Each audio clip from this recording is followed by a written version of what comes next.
being that it's Chof Hei Adar Sheni, and as known, the Rebbetzin was asked when she celebrates her birthday. She was born Chof Hei Adar in Tofresh Samach Aleph, which was a Shana Pshuta, 1901. There was only one other, and she said that the man father from oil Beidemol, my husband, goes to the oil both times.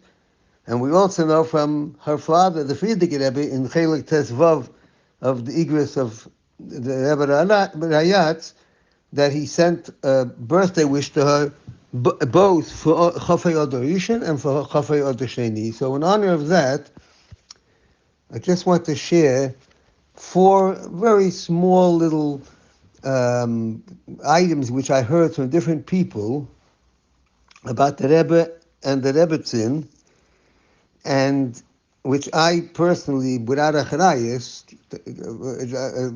personally feel that there's a lesson for us in it, even though there must be much more depth. But even looking at it superficially, these stories carry a certain message. It's about the Rebbe when he first arrives in the house, when he comes home. The first one I heard decades ago, many, many years ago, there was a bacha who was very makusha, you'd call it obsessed, really, with the Rebbe. And he's not from here, but he was staying here, and he stayed at our house here in England. And it was after midnight. He was telling me stories about that he saw by the Rebbe. This story is he did something which I believe is really inappropriate, but he did it mamash l'shem shamayim. He went to the Rebbe's house and surreptitiously and stayed outside the house, and the window was open. It was obviously warm enough that the window was open, and not hot, so hot that they needed the air conditioner. And he was able to hear, and the Rebbe came into the house. It was a Motzi Shabbos, and he said, I heard the Rebbe talking to the Rebbe. I said, what did the Rebbe say? He said, the Rebbe said, Mekadosh Yemendo Levana Haibanacht. He proclaimed that tonight was Kiddush Levana. They benched the new moon. That's story number one.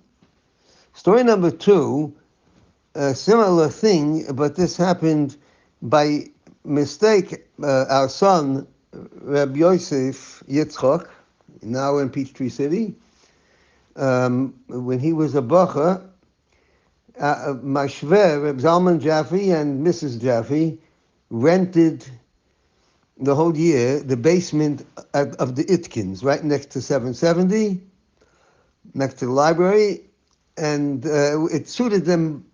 For him, it was a very convenient. For him and his wife, it was a very convenient. Mamish next door, and for the Itkins, it also was. There was not too much pressure because they only came 2-3 times a year.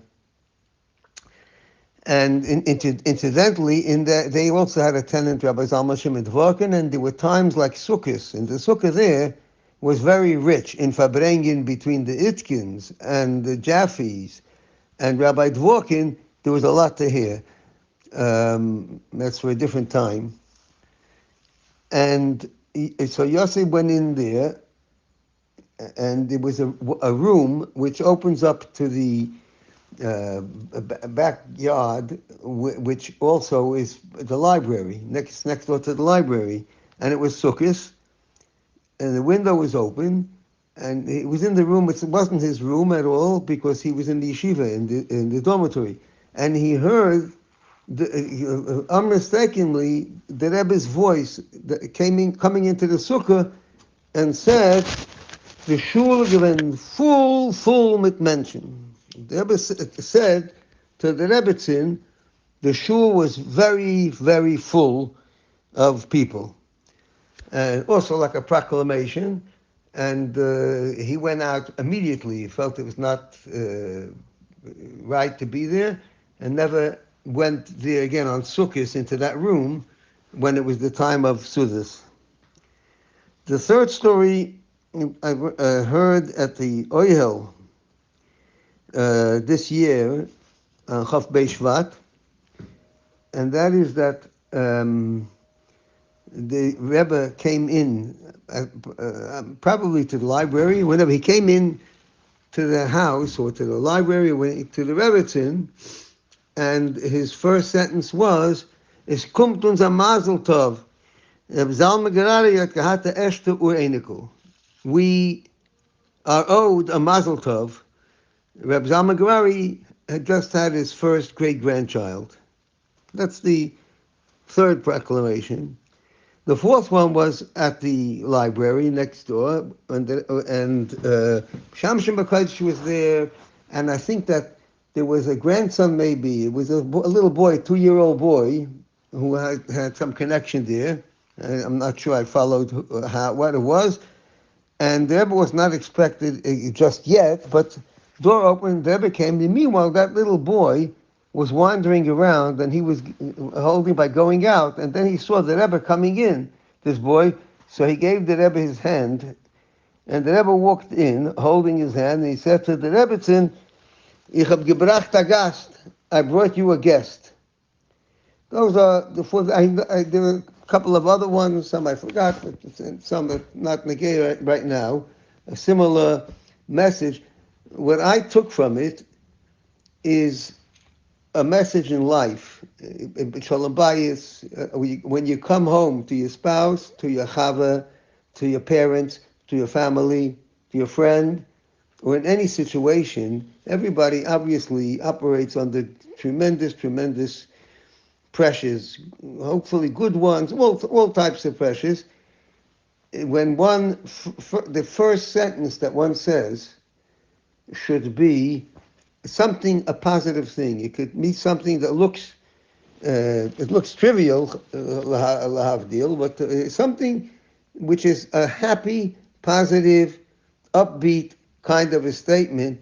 That should be the opening sentence. I say that the Hefsha, it's known that when a Rebbe, and the Rebbetzin was, the Reb Zalman Gerari said she was a Rebbe in her own right. When a Rebbe says something, there are levels upon levels upon levels. There's a story of the Rebbe Maharash that somebody asked him, challenged him, that he used to cut his toenails after he went to mikveh, and api Kabbalah, taking off the toenails is getting rid of the klippa. And then the mikveh is drawing down the kedusha. And the Rebbe Maharash said, there are 3 reasons I do it.